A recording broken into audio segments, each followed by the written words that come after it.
Happiness, we all want it, we all search for it. Yet most of us wait for the world to make us happy. A better job, a better house, a better relationship. But tell me honestly, isn't it strange that we wait for life to change before we choose to smile? What if the real secret is not waiting, but pushing ourselves to be happy every single day? Happiness is a choice, not a result. Most of us believe that happiness is something that will happen after. After I get that promotion, after I buy that car, after I finally move into a bigger house, after someone loves me the way I want to be loved. We live in this constant waiting mode, postponing joy as if it's a prize we only deserve when life is perfect. But the truth is, if we keep waiting for life to be flawless, we'll wait forever, because life will always have imperfections, struggles, and unexpected turns. Think about it. When you were younger, you thought, once I grow up, I'll be happy. Then you grew up and thought, once I finish school, I'll be happy.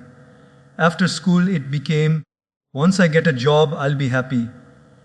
Then, once I get married, once I have kids, once I retire, it never ends. Happiness keeps moving further away, like the horizon. You walk towards it, and it moves further away. The problem is not that happiness doesn't exist.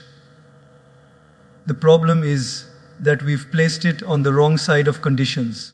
Happiness was never meant to be the result of something happening. It was always meant to be the reason we live fully. Imagine this. Two people face the same situation. One loses his job and falls into despair, thinking life is over. The other loses his job and says, "This is my chance to grow, to try something new." The situation is identical, but their response is different. One chose unhappiness, the other chose happiness.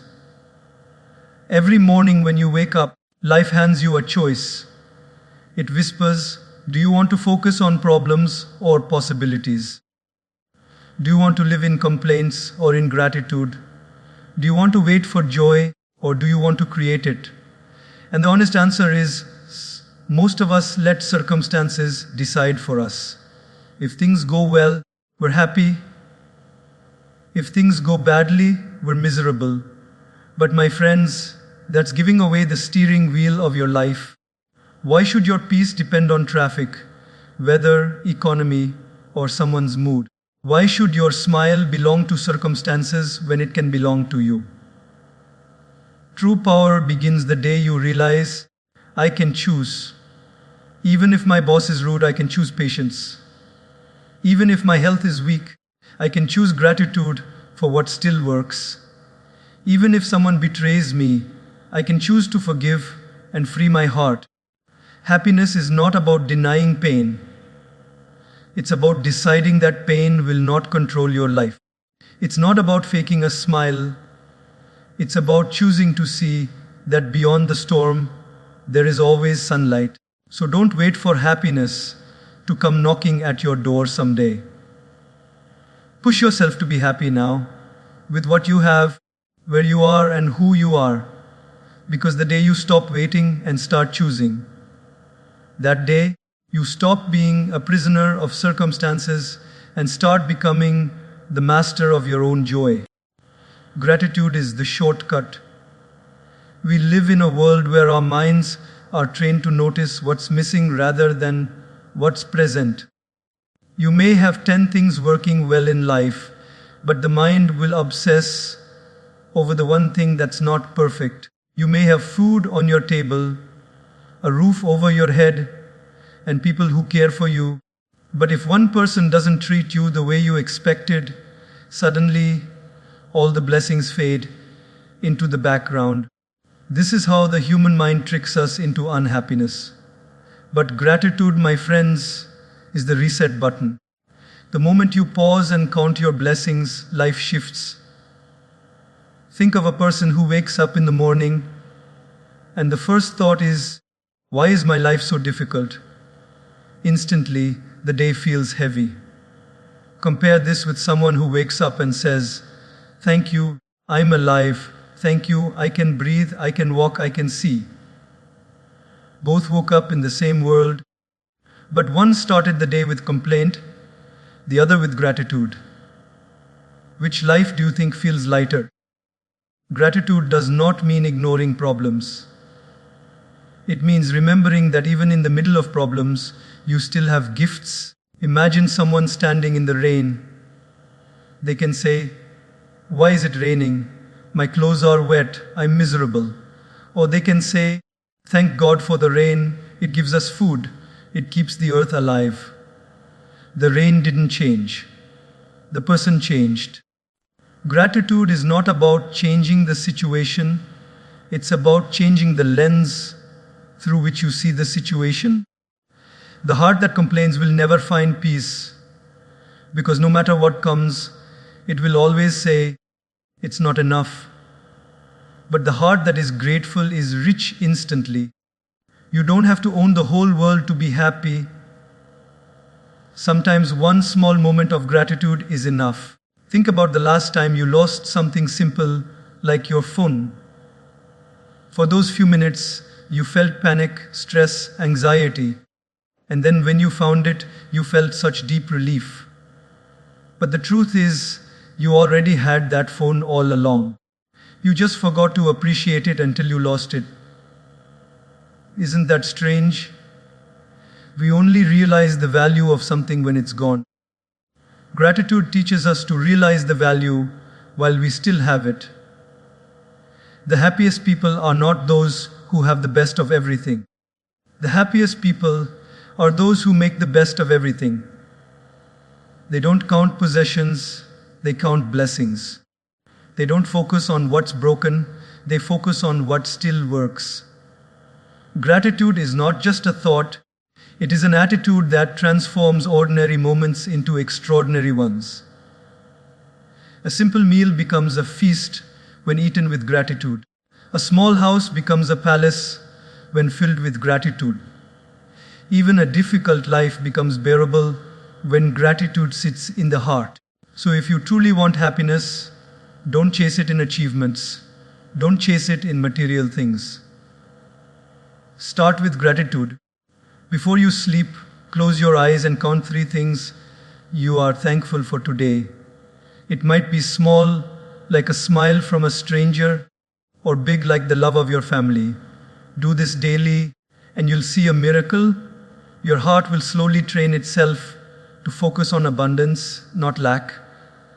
And once you see abundance, happiness will stop being something you're chasing. It will become something you're living. Smile as a discipline. Most people think smiling should only come when something funny happens, when life gives us a reason, when someone treats us well, or when success knocks on our door. But if you wait for the world to make you smile, you may spend most of your life with a straight face. A smile, my friends, is not just a reflection of happiness. It is also a creator of happiness. It is not just a result, it is a discipline. Science has proven something very interesting. When you smile, even if it's forced, your brain releases chemicals, dopamine, serotonin, endorphins, that make you feel better. It's almost like your body tricks your mind into happiness. That means sometimes the act comes before the feeling. Just like going to the gym. You may not feel like working out, but once you start moving your body, energy follows. Similarly, you may not feel like smiling, but once you lift those lips upward, joy begins to follow. Think about children. They smile hundreds of times a day for the simplest things. A butterfly, a balloon, a silly joke, sometimes for no reason at all. That's why they radiate so much light. But as we grow older, life teaches us to frown more, complain more, carry the weight of stress, and smile less. We tell ourselves, "I'll smile when things get better." But things don't automatically get better. We must bring the smile back, not as an occasional reaction, but as a daily practice. There's a story about a man who lived a very tough life, full of struggles. Yet, people around him always said, he has such a peaceful face, always smiling. One day, someone asked him, how do you manage to smile even with so many problems? And he replied, because problems will always exist. If I stop smiling, I will lose twice. Once because of the problem, and again because I let it steal my joy. That is wisdom. Smiling doesn't remove difficulties, but it makes us strong enough to go through them. A smile also has a mysterious power. It's contagious. When you smile at someone, most of the time they smile back. One simple smile can lift someone's mood, make them feel seen, give them hope, or remind them that kindness still exists in the world. You never know how much difference one smile can make. Sometimes people are fighting silent battles, and your smile might be the light they needed in that moment. Now, does that mean you should fake a smile all day and suppress your real emotions? Not at all. It means you should learn to practice smiling as a choice, as an anchor. Even on a hard day, you can still choose to find one thing to smile about. Even in stress, you can still choose to give someone else warmth through your smile. It's not about pretending that life is perfect. It's about choosing not to let imperfections steal the beauty of your expression. So tomorrow morning, when you wake up, don't wait for a reason. Look in the mirror and smile. Not because everything is perfect, but because you're alive, because you have another chance, because your smile is not a reward, it's a discipline. If you make this simple habit part of your daily routine, you will not just look happier, you will start feeling happier, and slowly, life itself will begin to smile back at you. Don't compare, appreciate. One of the fastest ways to kill happiness is to look at what others have and measure your life against it. The mind is restless, always scanning, always calculating. He has a better car. She has a nicer house. They travel more. Their relationship looks happier. Their children are smarter. Their life is easier. And the more you compare, the more you feel less. Comparison is like a thief that sneaks into your heart and robs you of joy silently. You may have enough to live peacefully, but the moment you compare, what you have suddenly feels small. Think of this. You buy a phone, you're excited, you love it, you're proud of it. But the moment your friend walks in with the latest model, suddenly your joy disappears. Did your phone stop working? Did it lose its value? No. It's the same phone, but your happiness shrank because you measured it against someone else's. This is the trap of comparison. It blinds you from enjoying what you already have. There's a saying, when you compare, you despair, and it's true. No matter how much you achieve, there will always be someone with more. If you earn a certain income, someone else will always earn double. If you live in a nice house, someone else will always live in a mansion. If you are talented, someone else will always be more skilled. The race of comparison has no finish line. Even the richest, the most successful, the most admired people in the world sometimes feel insecure when they compare themselves with others. That means comparison doesn't end with success, it continues forever. But appreciation, that is the antidote. Instead of looking at what others have and feeling less, look at what you have and feel blessed. Gratitude shifts the focus from scarcity to abundance. And even when you look at others, instead of comparing, learn to appreciate. If someone has a talent, appreciate it. If someone is successful, admire them without jealousy. If someone is ahead of you, let it inspire you, not poison you. Because appreciation multiplies happiness, but comparison divides it. Imagine two people watching the same sunset. One says, "It's beautiful." The other says, "It's not as nice as the one I saw on vacation." Same sunset, different hearts. The first chose appreciation. The second chose comparison. Which one do you think will live a happier life? It's not the size of what you have that decides your happiness. It's the size of your appreciation. There's a simple exercise to practice this. Whenever you catch yourself comparing, pause and ask, instead of focusing on what they have, can I focus on what I have? Instead of feeling jealous, can I feel inspired? Instead of complaining, can I say thank you? Slowly, your mind will rewire itself. You'll begin to notice beauty where you once saw lack. You'll begin to admire others without losing your peace. Because here's the truth, no two lives are the same. We all have different journeys, different struggles, different blessings. A fish is not meant to compare itself to a bird. A tree is not meant to compare itself to a flower. Each has its own role, its own beauty, its own worth. The moment you stop comparing, you give yourself the permission to simply be.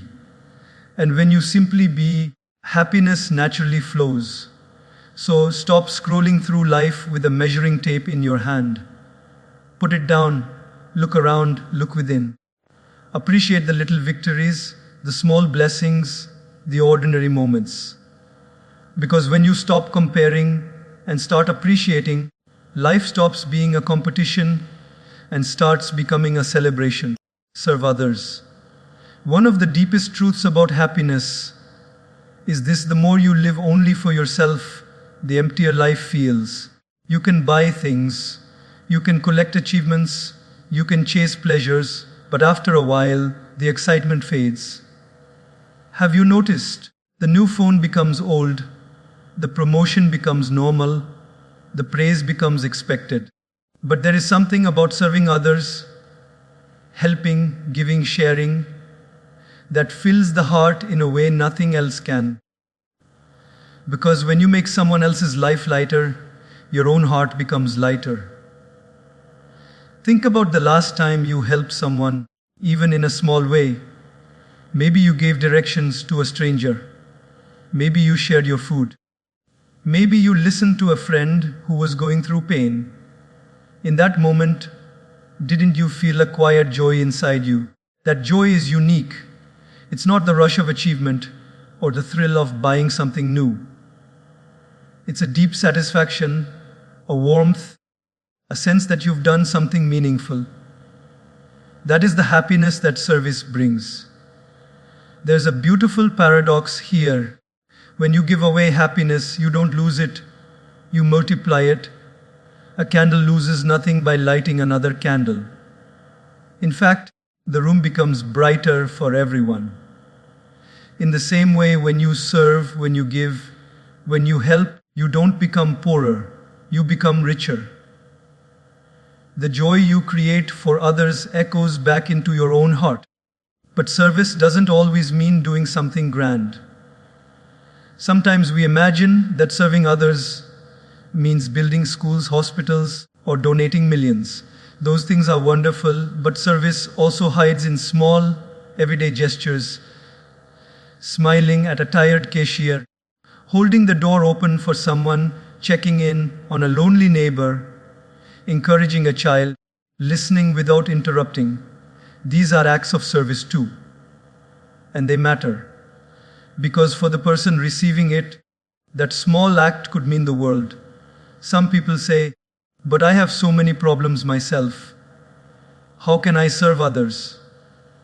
The truth is, you don't have to wait until your life is perfect. In fact, serving others even when you are struggling can heal you faster than self-pity ever will. When you shift your attention from my pain, my problem, to how can I ease someone else's pain, suddenly your own burden feels lighter. Helping others doesn't erase your struggles, but it gives you strength to bear them. History is full of examples of people who found happiness not in what they took, but in what they gave. The greatest teachers, Leaders, saints, and guides were not the richest or the most powerful. They were the ones who served humanity. And even in our own lives, we remember people not for what they owned, but for how they made us feel. Nobody says, "I'll never forget his expensive watch." We say, "I'll never forget how kind he was to me when I was down." That's the legacy of service. It outlives everything else. So, if you want happiness that lasts, don't only ask, "What can I get today?"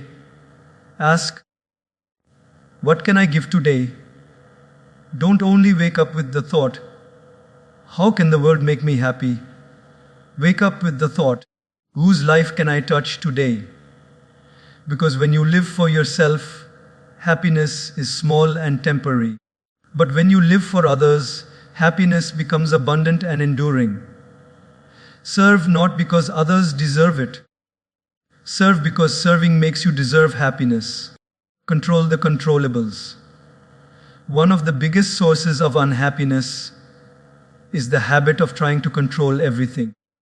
We want life to move according to our script. The weather should be pleasant. People should behave the way we expect. Opportunities should come on time. Results should match our effort. But reality doesn't work like that. Life is full of things outside our control. Traffic, economy, politics, weather, other people's moods, other people's decisions. And yet, most of our energy is spent fighting battles we can never win. Think of how much time we waste being angry at rain, being frustrated at traffic, being upset because someone didn't say what we wanted to hear. Can we change the rain? Can we clear the traffic with our frustration? Can we rewire someone else's personality overnight?